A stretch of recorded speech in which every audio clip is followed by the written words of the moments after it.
Well, hello again.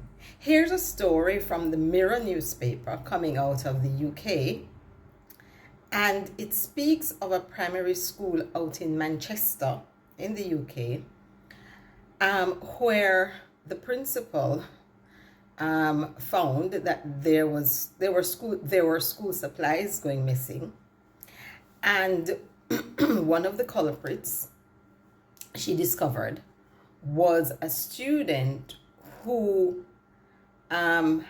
stole these items because they did not have access to those resources at home. They have so many students who are really poor, and they sometimes come in with torn uniforms, the soles of the shoes gone, and of course when it rains or there's bad weather, those students have to go around in that. And she goes on to say that they do have on the compound assistance, so that if a student comes in with torn clothing, somebody will just say, oh, try this on, slip this on. Nobody needs to know. And so the student will have something that is in good order for them to wear. And she goes on to say that the parents, there's no stigma in this sort of assistance that is given, and the parents understand that.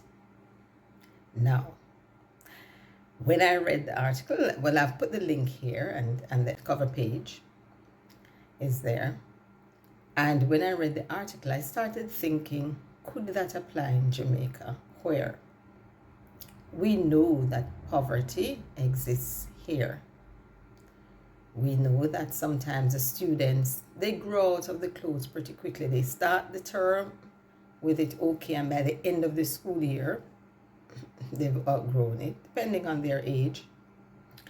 And also, over the summer holidays, a lot of them get these growth spurts, and they come September, the uniforms can't fit. But I got to thinking, if that were to exist here in Jamaica, how would it be administered? Could a program like that happen here, where students, needy students, are assisted at school with no stigma, and no one else needs to know? How would it be administered? Would it be through the guidance counselors at the high school, since many times the guidance counselors are the ones who know of the needy students? And what about the primary school, which doesn't always have guidance counselors? Or would it be administered through the regional offices that are across the island, the regional offices of the Ministry of Education, or through the main Ministry of Education, and then the items disseminated to the regional office and then to the schools, or straight from Ministry of Education, principals, guidance counselors go in for an allotment, if you like, based on what they have in their repository. So would parents then, at the end of every school year or every term, go in and bring in what it is that their students are in good condition, but they've either outgrown or they're moving on to a new school? And we know that that happens for the CAPE, which is only a 2-year program, that quite often they haven't outgrown them. So, your thoughts?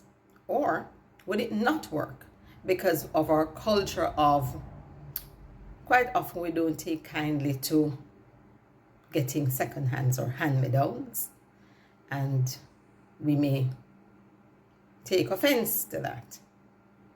So for all those reasons, how would it work? Should we try to implement something like that? Your thoughts?